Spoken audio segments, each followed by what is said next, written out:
Marcus Webb wiped the grease from his hands and stared at the massive Starship hull in front of him. The Frontier Station salvage yard stretched for miles in every direction, filled with broken ships from 100 different worlds. Most mechanics loved this place. Marcus just felt tired. "Another long day, Webb?" his coworker Crix asked.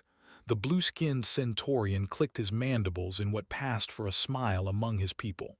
"Yeah," Marcus said, but he wasn't really listening. Something felt wrong. No, not wrong exactly. It felt like someone was watching him. He had felt it for 3 days now, and it was getting stronger. "You look sick," Crix observed. "Maybe see the medical bay." As he walked through the salvage yard, the feeling grew stronger. It pulled at him like a rope tied to his chest. Other workers passed by, Centaurians, Vex, even a few tall Cromorans, and none of them seemed to notice anything strange. It was just him. Humans were odd that way. They felt things other species didn't.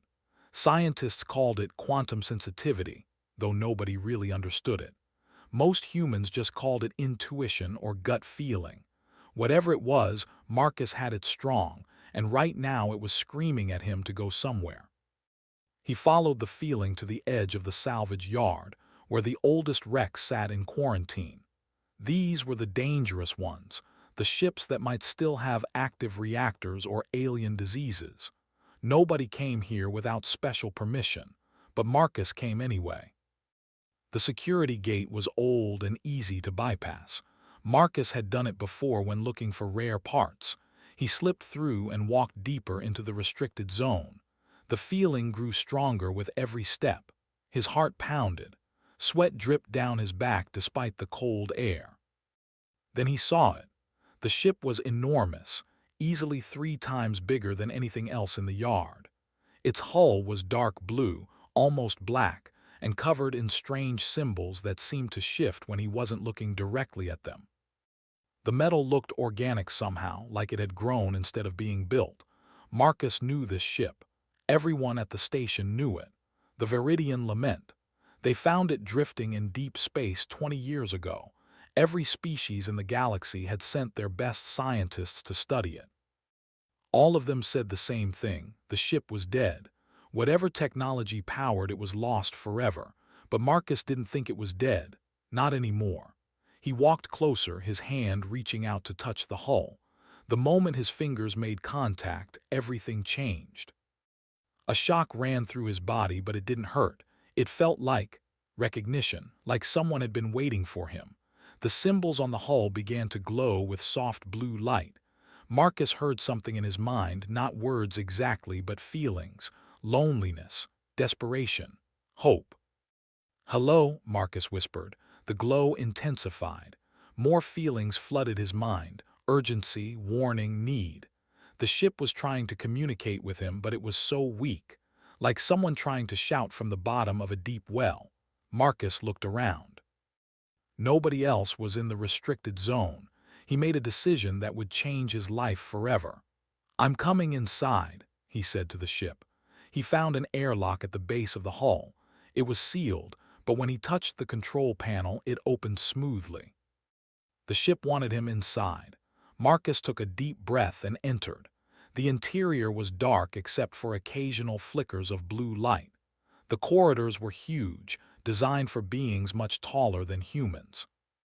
Everything was curved and organic-looking, like walking through the inside of a living creature. Marcus's boots echoed on the metal floor as he walked deeper. He talked as he went, mostly to calm his own nerves. "So, big ship, you got a name. You've been sitting in this yard for 20 years. What makes me special? Why call me?" Something about human brains worked differently than other species. The scientists were right about that quantum sensitivity after all. Marcus reached what looked like a command center. A large chamber with walls covered in dark screens and strange controls. In the center was a pedestal with a smooth surface. He approached it carefully. "What do you need?" he asked the darkness.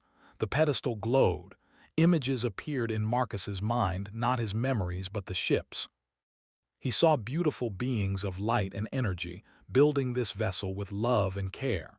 He saw them traveling between stars, making peace between different worlds. He saw them as diplomats and teachers. Then he saw something terrible, darkness spreading through space.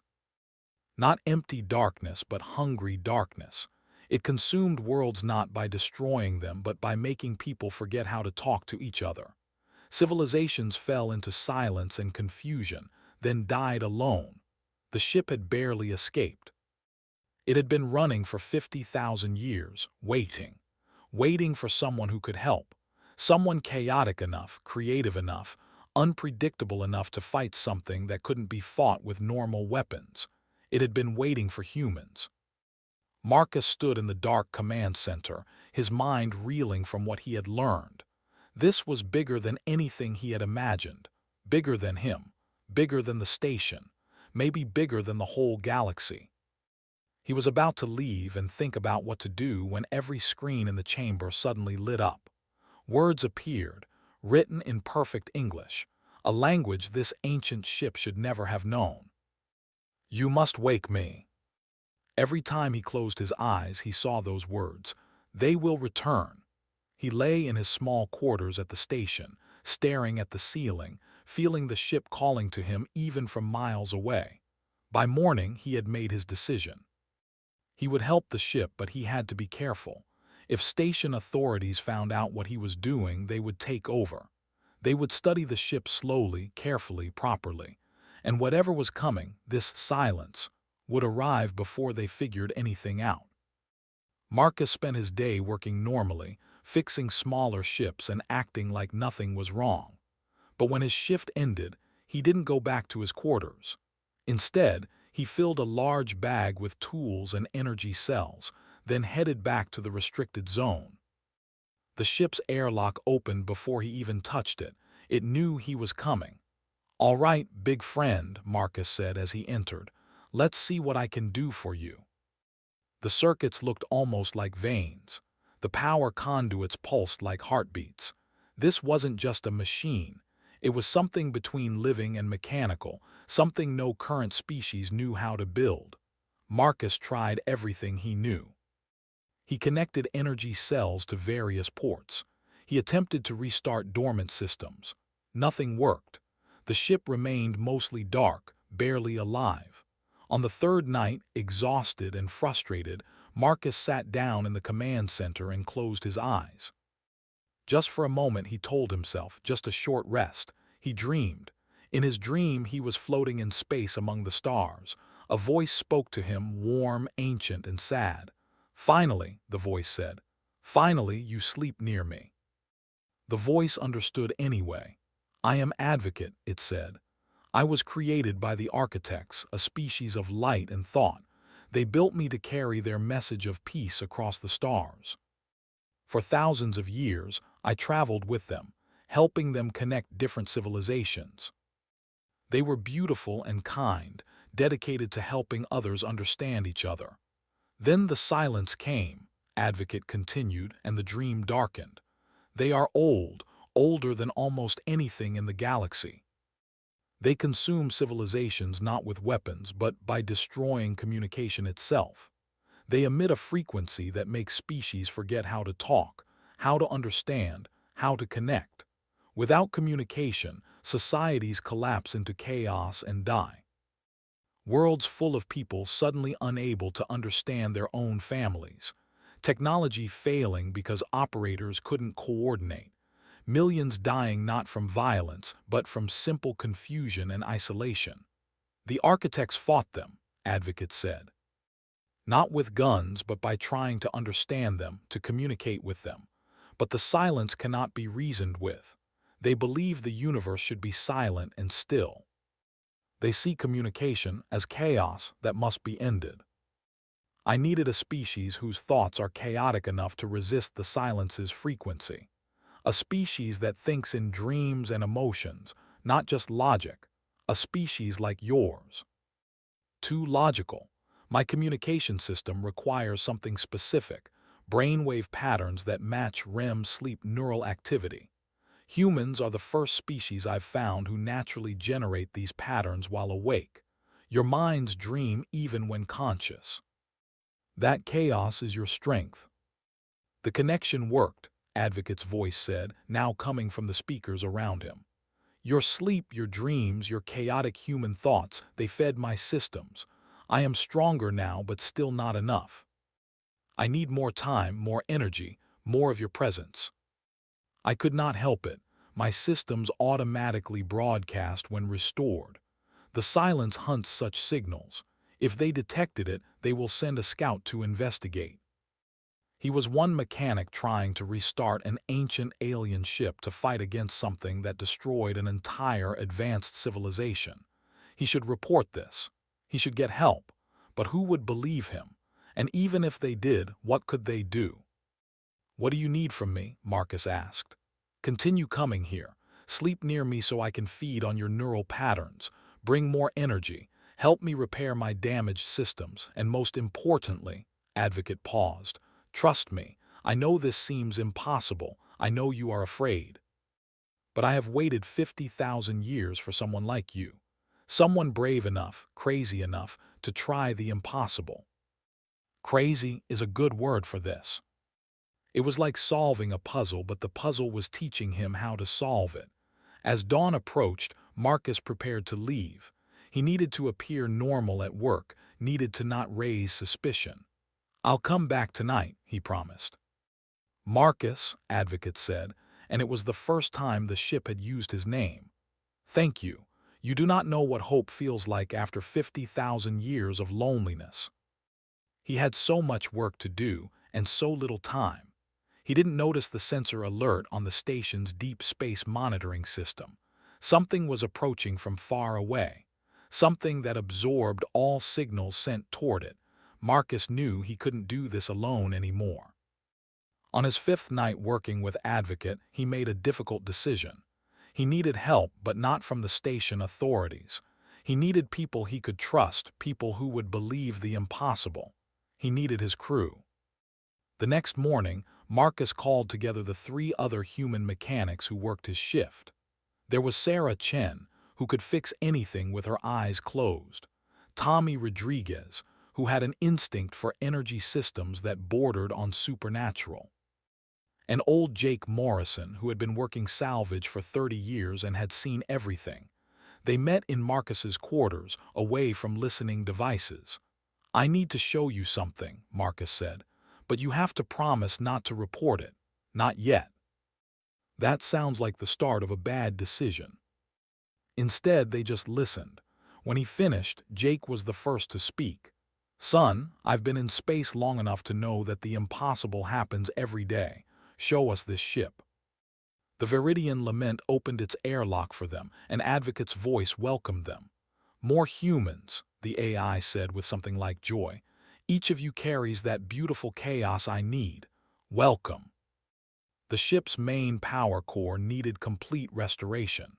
Its communication arrays required realignment. And most importantly, its defensive systems, systems designed to counter the silence's frequency, needed to be brought online. That's impossible, Tommy said, looking at the damaged core.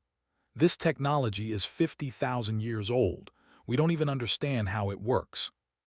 You see problems not as rigid equations, but as puzzles with multiple solutions.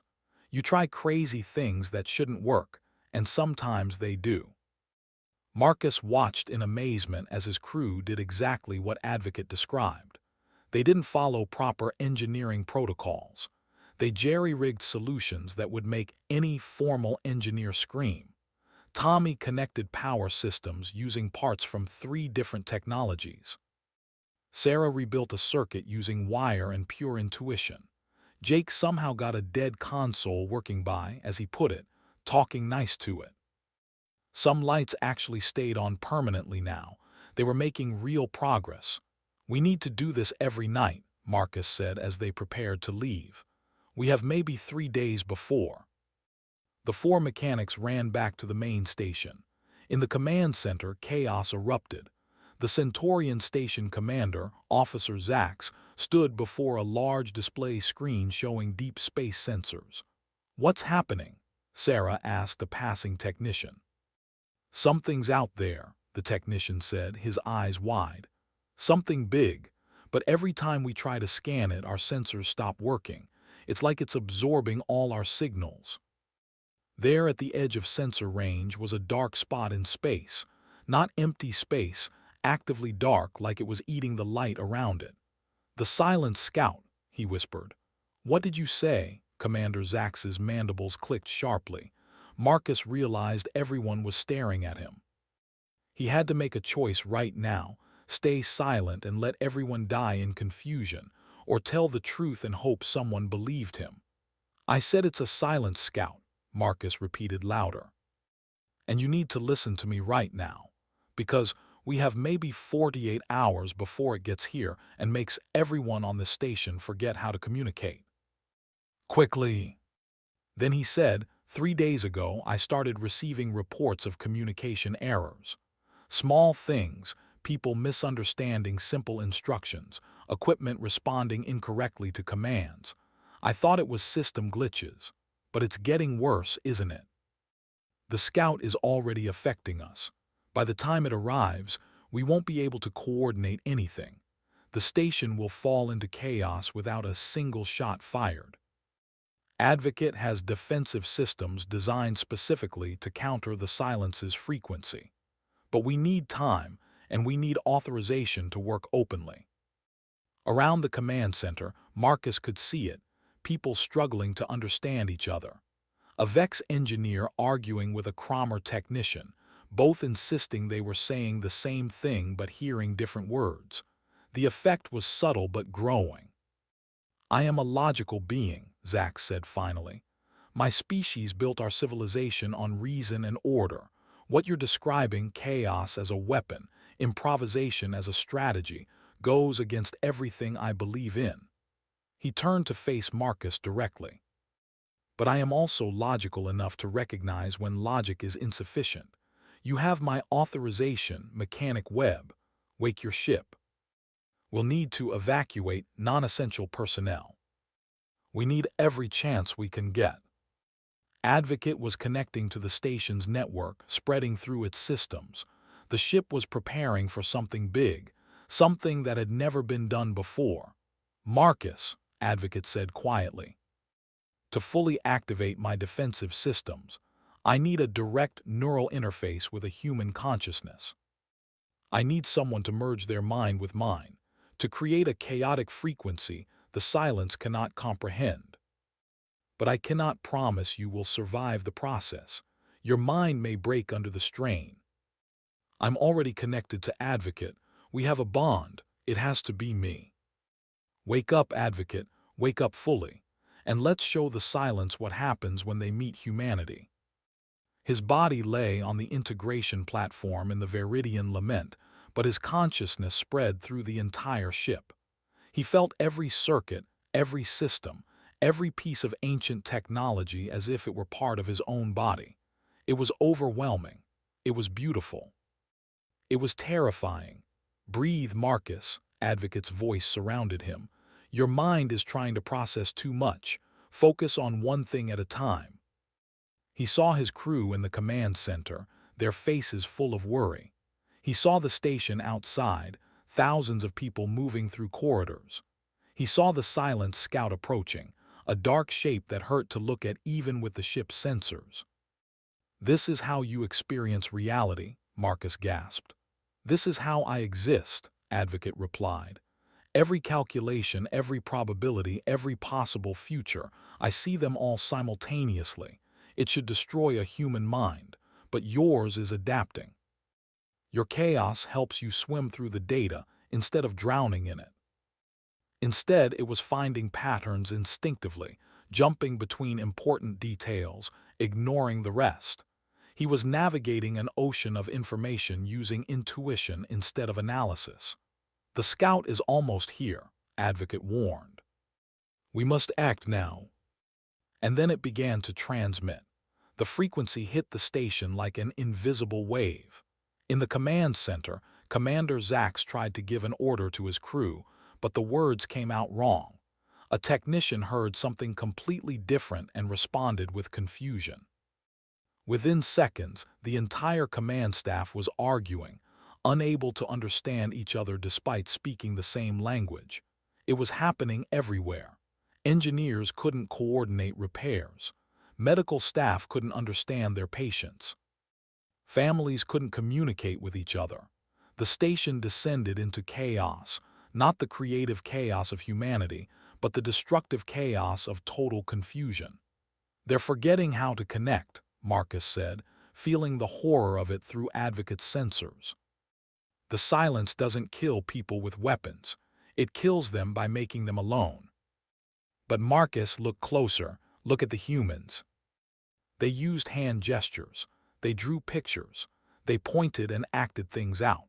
One human woman started singing to calm her child, and others recognized the emotion even if they didn't understand the words. Humans resist longer than any other species, Marcus realized. Because we communicate in so many ways. Words are just one part. We read faces, body language, tone, context. We're redundant. And now, we use that redundancy as a weapon. Then they amplified it, turned it into a frequency, and broadcast it from the ship's arrays. The effect was immediate and strange. The Silent Scout's frequency was like a flat, single note, pure and destructive in its simplicity. But Marcus and Advocate's frequency was like an entire orchestra playing different songs at once. It shouldn't have worked. It should have been just noise. But it was beautiful noise, human noise. The chaotic frequency spread through the station. People suddenly found they could understand each other again, but in weird ways. A Centaurian engineer understood a Vex technician not through words, but through the emotion in his voice. A Cromer doctor understood her patient by reading body language she'd never paid attention to before. They were learning to communicate like humans, imperfectly, chaotically, but effectively. The Silent Scout reacted to this new frequency with what Marcus could only describe as confusion. For 50,000 years, the silence had consumed civilizations by imposing perfect order, perfect silence. But this chaotic frequency didn't follow any rules. It changed constantly, adapted, evolved. Every time the Scout tried to counter it, it shifted into something new. Marcus felt the Scout's attention turn toward him and Advocate. Through the ship's sensors, he saw the dark shape moving, approaching the Viridian Lament directly. "It wants to destroy us," Marcus said. "No," Advocate corrected. "It wants to understand us. The silence has never encountered anything it couldn't comprehend. We are an impossibility to it." It touched the ship's hull, trying to analyze the source of the chaos. Marcus felt it like ice water in his mind, trying to freeze his thoughts into simple, ordered patterns. "Fight it, Marcus," Advocate urged, but Marcus didn't fight.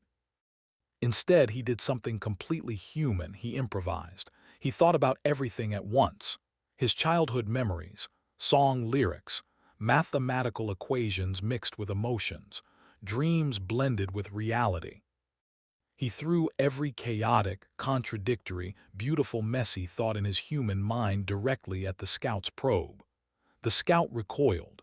For the first time in millennia, the silence encountered something it could not process. Marcus's thoughts weren't just random noise. They had patterns, but patterns that shifted and changed and contradicted themselves while still making sense. It was organized chaos, meaningful nonsense, logical absurdity. It was humanity. The Scout retreated from the ship, pulling back toward the edge of the station's perimeter. Its dark form seemed to pulse and flicker, as if uncertain for the first time in its existence. Then, slowly, it began to withdraw from the station entirely. "It's leaving," Sarah's voice came through the ship's speakers, filled with disbelief. "Marcus, whatever you did, it worked. The Scout is retreating." Before leaving, the Scout had sent a signal into deep space, a long, complex signal. "It's calling for help," Marcus realized. "It's telling the others about us. They will either understand what you've done, or they will erase humanity completely to eliminate the threat you represent." The last thing he heard before returning fully to himself was Advocate's voice. His crew surrounded him, Sarah, Tommy, and Jake, all looking exhausted but relieved. Commander Zack stood nearby. "How long was I merged?" Marcus asked, his voice hoarse. 47 minutes, Sarah said. "You were screaming for the first 10, then you went completely still. We thought we'd lost you. All of them, and we need to get ready. Then let's teach them. Let's teach the whole galaxy how to improvise." The news spread across the galaxy like wildfire. A human mechanic and an ancient alien ship had driven back the silence, something no civilization had accomplished in 50,000 years. Some species celebrated, others panicked. Most didn't know what to believe. Marcus spent the next weeks traveling between worlds aboard the Veridian Lament, with Advocate as his constant companion. Commander Zax had given him an impossible mission: teach the galaxy how to think like humans before the Silence Fleet arrived. Their first stop was Centauria Prime, home of the logical, ordered Centaurians. "This is ridiculous," Professor Vex said, watching Marcus explain his method to a room full of Centaurian scientists. "You want us to abandon logic, to embrace chaos. Our entire civilization is built on rational thinking.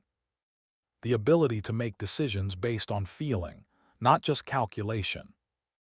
And unpredictability is exactly what the silence can't handle." He taught them to listen to music and respond with emotion instead of analysis. It was painful for them at first.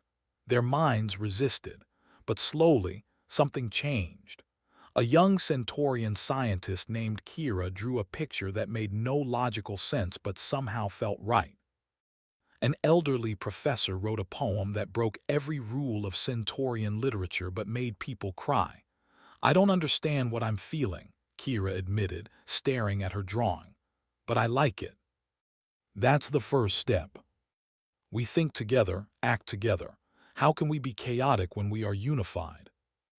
Let them disagree with each other. The response was chaos at first, hundreds of Vex voices speaking different ideas simultaneously. But from that chaos came something beautiful, creativity the Hive had never experienced before. World after world, species after species, Marcus and Advocate spread their message. The Cromorans learned to break their rigid military protocols. The Solarians learned to create imperfect music. Even the mysterious Void Dwellers, who communicated through pure mathematics, learned to appreciate the beauty of unsolvable equations. But time was running out. "They're coming," Advocate announced one day as they traveled between systems. "My sensors detect massive distortions in deep space. The Silence Fleet will arrive at the Gathering World in 72 hours. It was the perfect target. If the silence destroyed communication there, they would cripple the galaxy's ability to coordinate any defense." Marcus stood before the Galactic Council 3 days later, representing humanity and carrying Advocate's message. Thousands of beings from hundreds of species filled the vast chamber. All of them looked to him for answers. "The silence is coming," Marcus said simply. "They will try to make us forget how to talk to each other.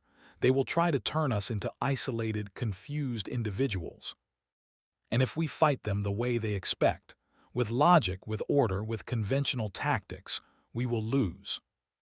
We show them something they've never seen before, an entire galaxy working together in beautiful, chaotic harmony. It wouldn't be orderly or perfect. In fact, it would be messy, contradictory, and chaotic, but that was exactly the point. You're asking us to trust in disorder," Ambassador Thren said slowly. "I'm asking you to trust in each other," Marcus corrected. "And to trust that sometimes the best solutions don't make perfect sense." Thousands of dark shapes appeared at the edge of the system, absorbing all light and signal. They moved in perfect formation, absolutely silent, absolutely coordinated. Then they transmitted their frequency. Across the Gathering World, people began to lose the ability to communicate. Words became meaningless sounds. Gestures lost their significance. Even the Vex hive mind began to fracture into confused individuals. But this time, everyone was ready. Now, Marcus shouted, an advocate activated the network. Every species, every ship, every person on the gathering world began broadcasting at once. The Centaurians sent logical patterns mixed with emotional poetry. The Vex broadcast hive harmony disrupted by individual voices. The Cromorans transmitted military precision interrupted by creative improvisation. And humans sent everything. Music, laughter, arguments, love, chaos, dreams, all of it at once. The combined frequency was like nothing that had ever existed in the galaxy. It was a symphony of chaos, a beautiful mess of communication that somehow worked despite, or perhaps because of, its imperfection. Marcus, still linked with Advocate, watched through the ship's sensors as the Silence fleet encountered this impossible frequency. They tried to counter it, to impose their order upon it. But how do you silence something that makes no sense? How do you bring order to chaos that's still somehow organized? The Silence fleet stopped advancing. For the first time in their existence, they hesitated. Then something remarkable happened. One of the Silence entities began to change.